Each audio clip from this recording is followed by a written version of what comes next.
real estate agents who have the same capability to make tons of money think that they can do everything. Like I meet agents that are installing real estate signs, installing lock boxes, staging homes. Like they are literally getting boxes of pillows out of their car. And I'm like, what are you doing with your time? We paid a listing agent $250 to get a listing contract. What that did is it freed up her time. She was closing 20 to 30 listings a month. If she was handling the rest of that transaction, there is absolutely no way in hell you have time to close 20 to 30 listings a month.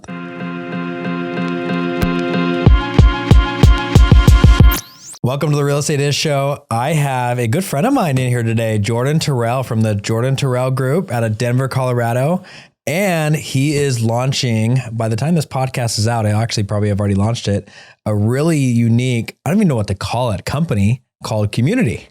So super excited about that. We'll get into that in a little bit, but welcome to the show. Yeah, good to be here. You know, something that I've always admired about you is how good you are at putting content out there and how consistent you are at it. It's not easy. Was that always natural for you, or did that? I love that you're asking that question because honestly, I got my real estate business kicked off with social media content. I just put a ton of content out there, not video content. I literally would just post stuff about real estate. I would post like a just sold or just listed or all this stuff. And that's how people started like realizing I was actually in the real estate business.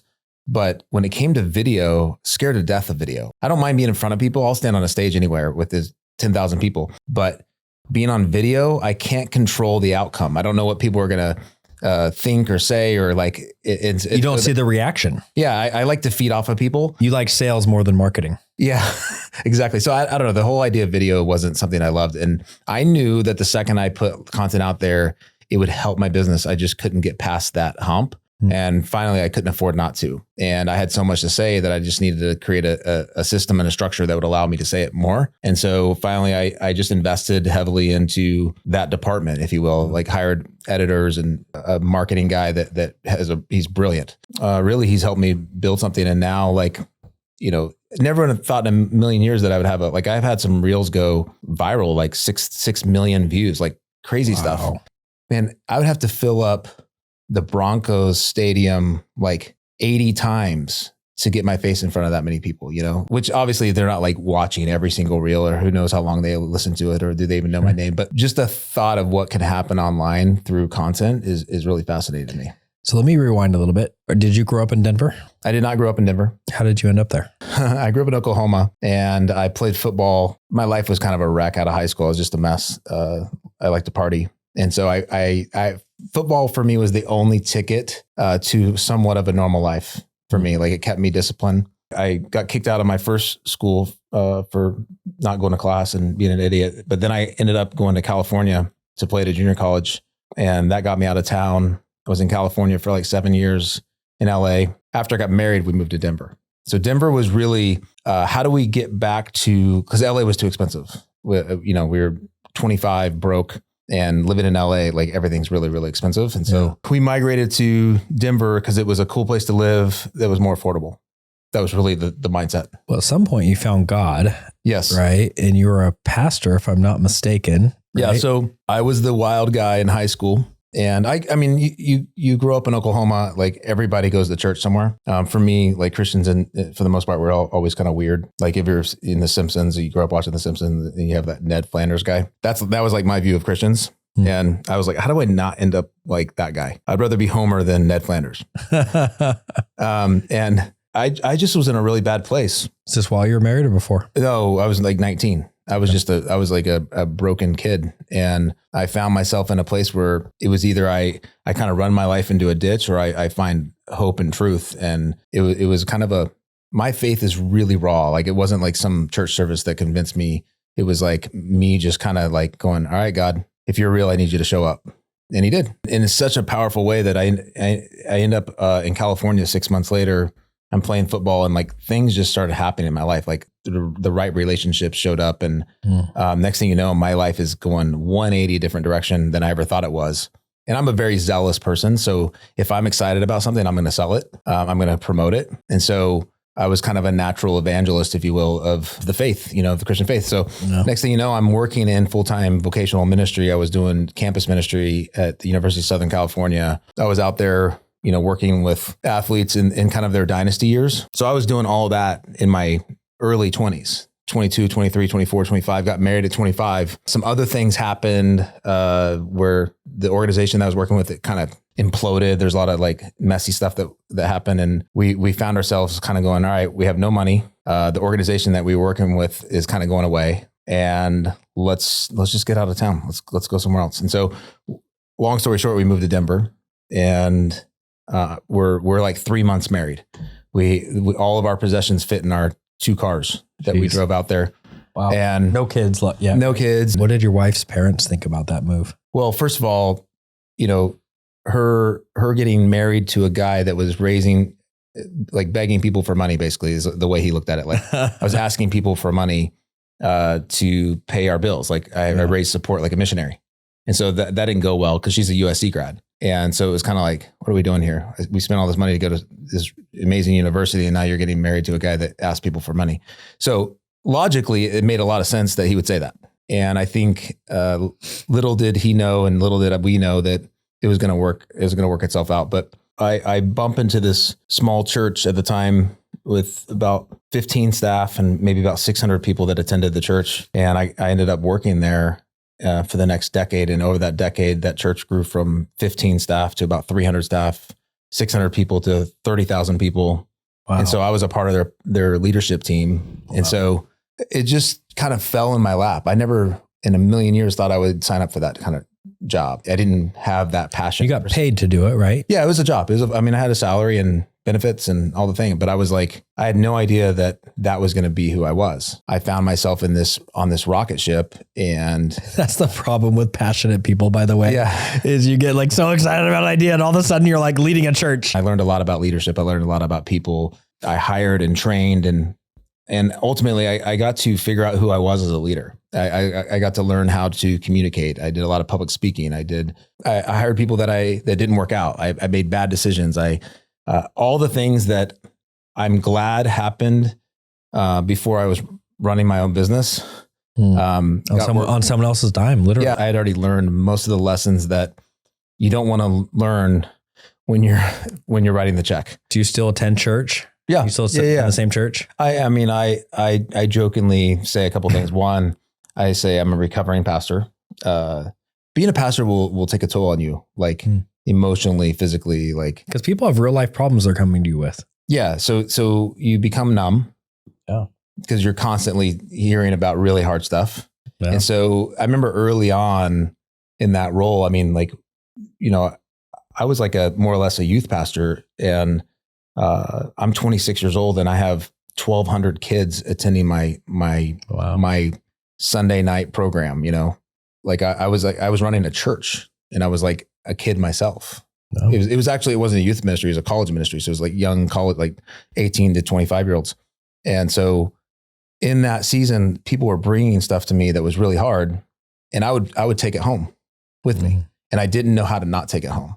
And eventually, I learned how to just leave it at work. But eventually, that just becomes a giant callus. And then when people actually talk to you about hard stuff, you don't really care. Like you want to help them, but there's no empathy, and that's sad. Like I've had to really like work through that to kind of find myself back into a place of like actually experiencing empathy, because empathy is a really healthy thing to see and feel what other people are feeling. I really like that empathy concept. I've found as a business owner, I was never a pastor, although I was a missionary for a few years. As a business owner, I've been screwed over so many times. I mean, little things where it's like, oh, your car's breaking down, let me fix it. And then you just quit like 4 days later randomly and don't give me 2 weeks. I mean, just those little tiny moments to bigger moments, right? Right. To where, my right-hand person just decided to leave all of a sudden and go do something else without talking to me about it. And, that stuff really hardens you as a business owner. Yep. I think one of the things that is core to how I run my business is like, I actually care more about helping other people win than I do helping myself win. And that comes with a lot of empathy, I think. Because like when I sit with people and they're like wrestling with their career, their life, I'm like, well, what do you want? How do I help you get what you want? Even if it means I'm walking you out the door and helping you network for another job. Yeah. But that mentality actually has created a lot more loyalty for the people around me, because they know I actually care. So you became an agent in what year?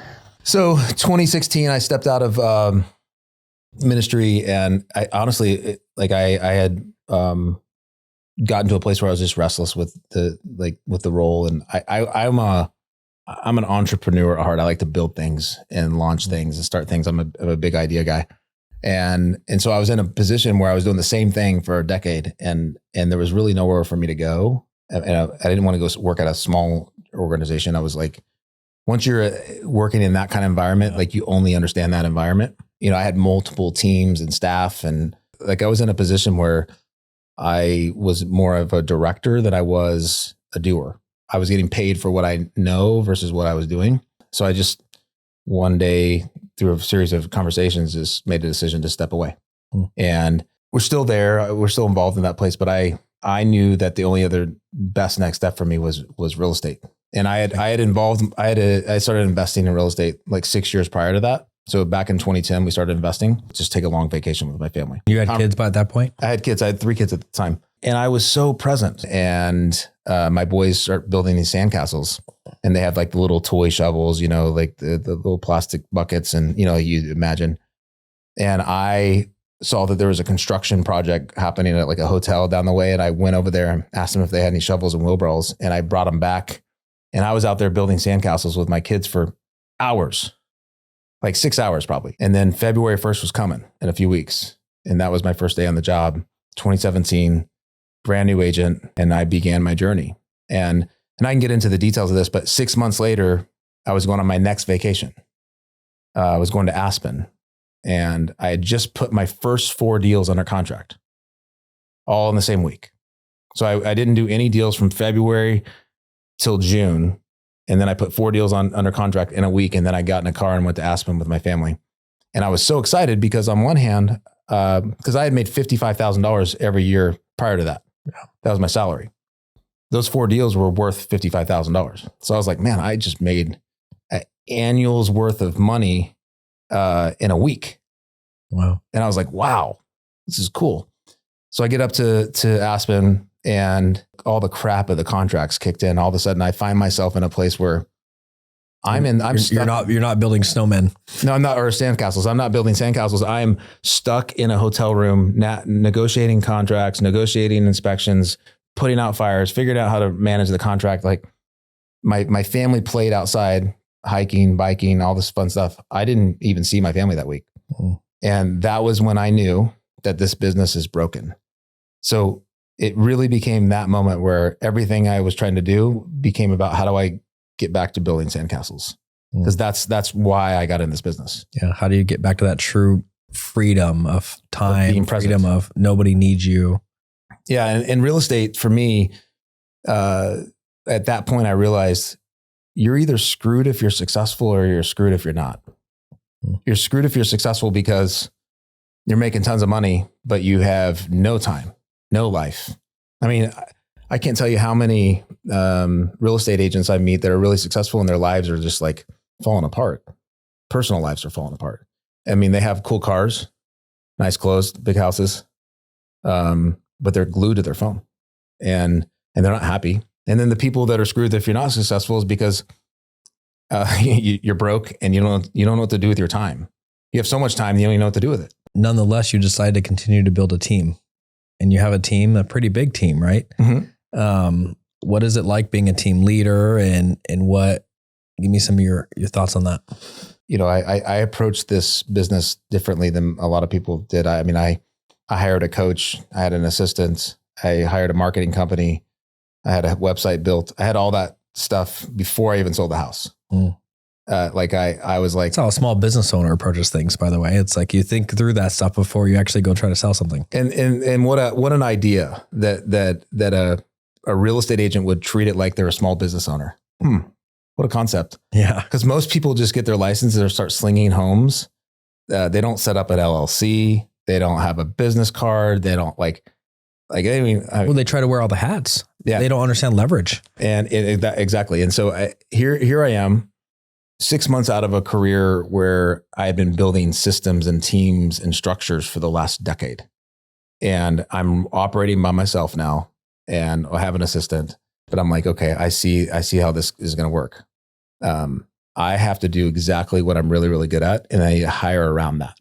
And so I quickly started building my team. And so 2017, that first year, from that June, those first 4 deals that I mentioned, I sold another 30 homes over the next 6 months, which is quite a few homes in your first year. Mm-hmm. And then the next year I added some agents and some staff, and then we've just been growing every year. So this past year we operated with about, let's say 20 agents that were producing, probably 25 total, but 20 agents that were actually producing. We have 12 full-time staff, a bunch of VAs, but we did just shy of 400 transactions this past year. And but everything to me is about leverage. Everything to me is about how do we get our agents doing exactly what agents should be doing. When you say the business model is broken, what do you mean by that? Well, going back to what I said, you're screwed if you're successful and you're screwed if you're not. Like, I want to solve that problem. And the model is broken. Name another career where you can make lots of money in a solo role. I mean, the closest example is a handyman, but they don't make lots of money. Yeah. I mean, go take a medical salesperson. Like, they go build the relationships with the doctors, do whatever they do. And then they convince the doctor to make an order and say, I want to buy, 200 of those fake hips or whatever they do. But it's not like that person's making the fake hip. Yeah. They're out of the transaction at that point. They literally just send it to the processing team who figures all the financials up, and then they send that to the manufacturer, and the manufacturers get the order complete, get it shipped. And then they probably have a whole other team that's training the doctors how to actually use it. And I mean, there's so many people involved, and yet real estate agents who have the same capability to make tons of money think that they can do everything. Like, I meet agents that are installing real estate signs, installing lockboxes, staging homes. Like, they are literally getting boxes of pillows out of their car to and I'm like, what are you doing with your time? Like, I won't go pick up a lockbox. I would rather say, pull out. I mean, if I'm going to go pick up a lockbox, it's going to take me an hour to get across town, get it, and then maybe an hour back. So that's 2 hours, where I can get on an email and say, congratulations, you just inherited a new lockbox, and click one click buy on Amazon and order another lockbox. And I'm done with that effort in 3 minutes. I love it. And I'm saving a lot of time. So I think from that mindset, but when I say it's broken, I think agents are just, there's a better way to do this. It really is a culture problem. And that lawsuit that came about, whether you agree with it or not, what happened with NER, I mean, hopefully what comes out of all of that is it shifts the mindset a little bit to realize there's another way to do this business. And there might be a better way than the traditional way that we've done things for so long. And, I ran a flat fee brokerage for a while. I'm not saying it's the right model. There's a lot of different models out there, but it forced us to think differently.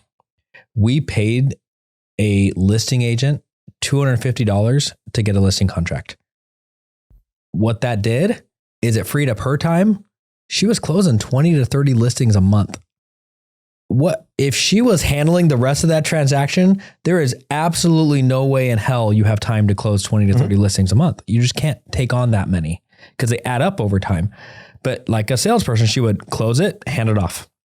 So it forced us to think differently. I really, really like the name Community.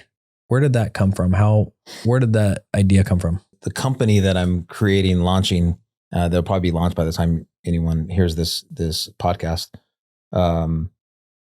It's not a real estate team. It's not a real estate brokerage. It's a company that serves and supports agents. It's basically everything that's powered and helped my team become what my team is today. We've basically restructured that so that we can offer it to anybody. We can offer it to independent agents, solo agents, teams. No matter what brokerage they're with. It's brokerage agnostic, because it doesn't really matter which brokerage you're at. The question just really becomes are you getting the things that you need from your brokerage? And if you're not, we can offer them to you. I mean, it's like hiring a TC, but hiring a TC with every other aspect of the possible back-end services, from tech to training to coaching. So that's what Community is. The name Community really comes back from one of my friends he's a marketing genius, and I hire him as a consultant every now and then to sit with me and we'll mind map for hours on a big whiteboard. And he'll ask me questions and we'll just marker everything. And like he has a process or how it's kind of his branding process. And I said, hey, I need to come up with a name for this concept. It came to community. Like just everything pointed back to community and kind of my heartbeat. And I've always been I'm really good at getting people together and getting people moving in the same direction together. Like I'm good at creating community. And it's just always what I've done. So this idea kind of came about in a hotel room in 2017, and you're about to launch it in 2024, right? When did the real, how long have you really been intentionally working on this business? Well, I think it's funny how you set out and you have your plans, and then there's a speed bump or there's a hole in the middle of the road and you have to take a detour and go a different direction. And while you're on that detour, you realize, actually, this is a better path. I don't want to compete with Compass and Remax and EXP and Real. So really it became a question of, okay, if I'm going to have a real estate team, which of those companies do I want to partner with? Yeah. So I partnered with Real. And then at that point it became, all right, what is community? And so this process of there is something else coming. And now I just need to process it in my mind. So what started as an idea in a hotel room to build a team eventually became something of, how do I offer what we've built to more people? And I don't want to there's two paths for me right now. Like I can grow, there's teams out there that have 100 agents on their team. They're like these mega ginormous teams. Yeah. And I don't want 100-person team on the Terrell group. You know what that means is that 100 people need me to answer questions for them. 100 people. That becomes a house of cards really fast. It's not something I want to do. But what I'd rather do is help 100 people grow their own teams and give them the resources and the structure and all the lessons that I've learned. I can help them navigate all those lessons so much faster. So it's not a coaching company. It's like everything all packaged in one thing. Like, what are the different pillars of community? So you'd mentioned TC, you mentioned coaching, but what does that really mean? I think community is, it's office, it's tech, it's training, it's culture. It's I think a lot of agents find themselves in a place where they feel like they're on an island. They're alone. They do everything alone and they are alone. It's a very lonely business. Yeah. And so community is office, it's tech, it's training, it's culture, it's client care. So we will help manage and support and create referrals out of your past clients. Because really your past clients are not really your past clients. They're just your clients. And if you actually kind of handle that voice for them, being their voice with these past clients. Yeah. Just being in touch, helping different touches and kind of managing that for them so that they're earning referrals, client events, different things like that. Coaching is another piece, systems, back-end management, transaction management, listing management, and not just I'll input your listing, but I'm managing the staging, the cleaning, the photography, the contractors that have to fix things. That's a big part of it. The contractors have to fix things. It's having reliable vendors that can come in and help you. But yeah, exactly. And that's a huge piece. But at the end of the day, if you have 7 different services that have to happen to a house before it's ready to list, coordinating all those times with all those people, with the sellers, making sure that they have access, making sure that they have approval to have access, making sure that everything's happening at the same right times. We can do that as agents. It just takes a lot of time. It does. And it's not something that we should be doing if we're high level salespeople. We shouldn't be coordinating schedules. It's funny. I always make the argument to people, because we do the photography and the sign and post together. I always make one of my sales approaches is, that's great. Yeah, you had to coordinate with 2 people to get one thing done. But what happens when your seller needs to reschedule?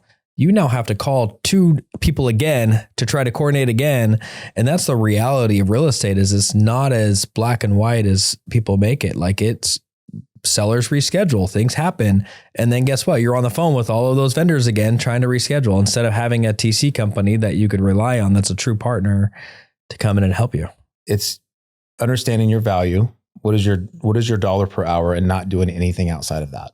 If I look at my income and divide it by however many weeks I work every year or whatnot, and I come up with my dollar per hour, there's a lot of things that I shouldn't be doing with my time. Yeah. A lot of things.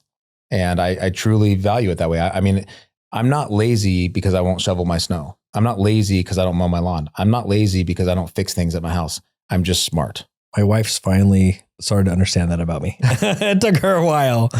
Well, I would rather be hanging with her or the kids or just actually enjoying my life a little bit in those moments, so that when it is time to work, I can work. I could mow my lawn. I have a big yard. Probably take me 4 hours once everything's done, or I can hire these people and pay them $75 and they're done in like 45 minutes. How old are your kids? 8, 11, and 13. So that's actually the next phase. So where I learned how to work was when I was about 14, 15. You see where I'm going with this question? Oh yeah, I know exactly where you're going. I already have the plan. Let's hear it. I'm gonna buy them a trailer to attach to one of their vehicles. As soon as one of them 16, I'm gonna buy all the equipment, lawnmowers, all the lawn equipment. Yeah. And I'm gonna tell them they have to go out and find accounts, and I'm gonna keep 50% of everything they do until they pay me off and pay me back all my money, and then they can keep the rest. I love it. So you're gonna help them start a little business. Yeah. That's how my wife learned work ethic, as her dad was a property manager and she would go clean out houses. So she'd go get some guys on the corner, which is just funny because there's this like little 17, 18-year-old girl, blonde girl, getting a bunch of dudes on the corner. Yeah, right. Doesn't seem very safe, right? Right. But yeah, she'd get the trailer and she'd go do that. I think that's so good for kids. I was making $55,000 a year 7 years ago. I've 20x'd my income at least, right? Yeah. I mean, when you think about the numbers there, and so it's not hard for my kids to realize something changed financially. Our lifestyles change, and then when their friends come over, and like they just are very curious about money. Like, how much money do you make, Dad? Like, what does this cost? And like, what do you do? And so I like that they're asking lots of questions, but now I want to teach them why, like why this is happening, like why it's possible for us to do these things, and why we can own this stuff. And it comes down to a lot of hard work. I want to say something really controversial here, and I don't know if it's the right parenting method or not. I want to teach my kids to hate manual labor. I want them to teach them to hate it so much that they want to learn how to make money not doing manual labor. It's weird because I think sometimes as parents, it's like, no, I want to teach you to learn how to shovel shit. Right. Right. And you should learn how to work hard and love working hard. But as a kid, I hated manual labor. And I remember I was at like a church service thing and we were pulling weeds or something. And I remember telling the guy, I'm like, I'm going to make so much money when I grow up that I'll hire people to do this. He's like, you need to learn how to work. I'm like, yeah, I'll learn how to work doing something else so I don't have to do this. Right. But like, is that controversial? I mean, what are your thoughts on that? Well, I don't think it's controversial. I think while I agree, I think it's both to understand both sides of it. When you elevate yourself to a place where you're getting paid for what you know, that's when you can make serious money. That's why the greatest jobs are the people who are consultants. And you and I both, I've got an 11-year-old, you've got a 13-year-old. I mean, next 5 to 10 years, there's some major decisions they're going to be making that will affect the rest of their lives. Mm-hmm. And it's interesting because that's why I asked you that question about how did your wife's parents react? Because I think about my own kids and my own daughter marrying some guy that's not making very much money, and he takes her off to this random city, and they become a pastor, and I'm like, what are you thinking? You know? So it's just interesting having kids and like having a new perspective on it, and can they follow our path and become having freedom independently? I don't want to say independently wealthy because I don't necessarily think you and I are wealthy compared to a lot of people that have real wealth. Right. What's out there, but yeah, I don't think we can control the outcomes of our kids, but I do think we can instill some very base level, like core systems in them. I remember back when I was doing the pastor work and I had, these young gals in our ministry, and there would be times where I would give counsel to these young gals, and I would say, hey, if you're going to go give your life to some man, make sure there's 2 things that they have.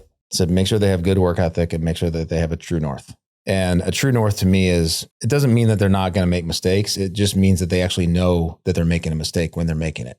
And they can actually get back on track. Because some people don't have a true north. Like they don't even know, they're just kind of existing, and there's not a right and wrong. And I think that's a problem if you're going to. And so when I think about my kids, I want them to have a true north. I want them to understand hard work. I want them to understand discipline. I want them to understand how to treat people right, because they might get involved in college and be crazy and do all this stupid crap. And hopefully they don't get hurt or in trouble in the process. What's the most important value for you? They're all equally important to me. I would say that if there was one, I would say it's we, not me. That's one of our core values, and it's a we mentality. That definitely is in line with community. Yeah. We've developed these core values, and we talk about them all the time. Like we have these different core values, and people really have embraced them. And I think it's really helped us elevate our game. But ultimately I can sit back, I can get on a plane, I can come places like this, and I know that my company's still operating with my operating system because I've instilled it into it. Well, you are on the Real Estate Is show. Have you thought about, I know you're kind of wrestling with a few different words with this pretty mug of yours here. What'd you come up with? What did you decide on? Real estate is sandcastles. It's building sandcastles. And here's the thing. Everyone has a sandcastle. Like, what is the thing that you're in this business for? Why are you doing this? Like at the very core of all of it. Like, yes, you're doing it because you have ego. Yes, you're doing it because you like to look at the scoreboard and you're competitive. Yes, you want to win. And yes, you want to have more money. But beyond all that, like if you keep digging deeper and deeper and deeper, there's a why, like a deeper why. There's a why below your why. And there was a feeling I had when I was building that sandcastle I was just present. There's a phrase I always say that people struggle because they're always looking at the someday wins or the remember wins. People are stuck in this place where they're looking at someday when I have this, then I'll be happy. Or remember when I had that, I was happy, versus just going, this is where I am today. How do I get present in this moment? And like we're always looking elsewhere. Especially with our phones. Exactly. So we're not present. And guess what? The relationships, the opportunities, the lessons, everything is right now. And there's so much happening right now. And the problem with real estate for me is that it took me far away from the sandcastle. And so it became my mission to figure out how to make real estate. When I came up with the name Community, I remember I was sitting with this gentleman that was helping me do the branding, and we were talking about sandcastles. I mean, that was a core piece of. I'm glad you went with Community. It sounds better than sandcastles. Yeah. Well, community is the right word, but for me personally, the concept. But in that moment, he challenged me. He said, if your whole purpose is to get to a place where you could actually be present with your family and be present with your boys, and you could step away from your business and take a break, what I ultimately realized is that I'm beating my ass to try to help other people have that freedom. And he looked at me and goes, you got to do it first. You can't help people do anything until you're capable of doing it yourself. So that began this process of me starting to take these trips where I would turn off my phone. And I always say that there's green light, yellow light, red light. Green light means I'm on full time. I'm available all day. Yellow light means I'm available here and there. Red light means don't even contact me. Don't even try. And I started making it a part of my schedule to take red light, like breaks, like trips where like the company could burn down and I wouldn't find out until I got back. Wow. It's a big risk. It forces you to put the right systems and people and processes in place. Well, the first time I did this, I remember it took me 3 days to come down from this like anxiety high. I literally am like addicted to the business and being a control freak. And I had to like teach myself how to let go. And we are us salespeople are so caught up in the grind and the ego. None of it matters. None of it matters. I heard this reel yesterday, and it was talking about Steve Jobs dying as a multi-billionaire. Yeah. When you're sitting there evaluating the last weeks, days of your life, it doesn't matter if you're the richest person or the poorest person, you end up at the same destination. Mm-hmm. Like you can have the nicest car or the crappiest car. You can have the nicest house or the worst car or worst house. You're still ending up at the exact same place. So for those interested, how would they learn more about Community? How do they sign up for it? What does that process look like? I would say 2 things. One, follow me on Instagram. What's your handle? It's at Jordan Terrell, JORDANTERRELL. And there's a lot of my content's on there. That would be, and you can just DM me, but our website is realcommunity.com. And going back to just our goal of creating a sense of purpose, a sense of connection, because community isn't just relationships. Community is what holds you up. It's what raises you. It's like we always talk about, it takes a village, right? But when you think of like California, the redwoods, the biggest trees in the entire planet, what people don't realize is that all those trees, their roots are intertwined. If you were to take one of those trees, or if you were to take away all the rest of those trees and just put one of them by itself, it wouldn't survive.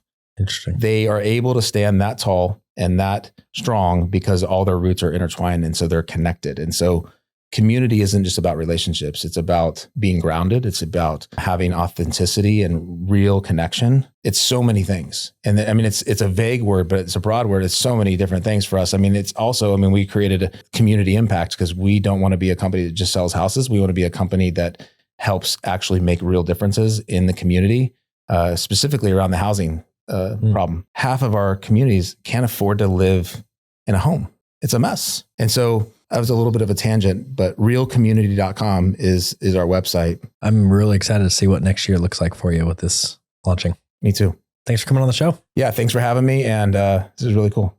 Yeah.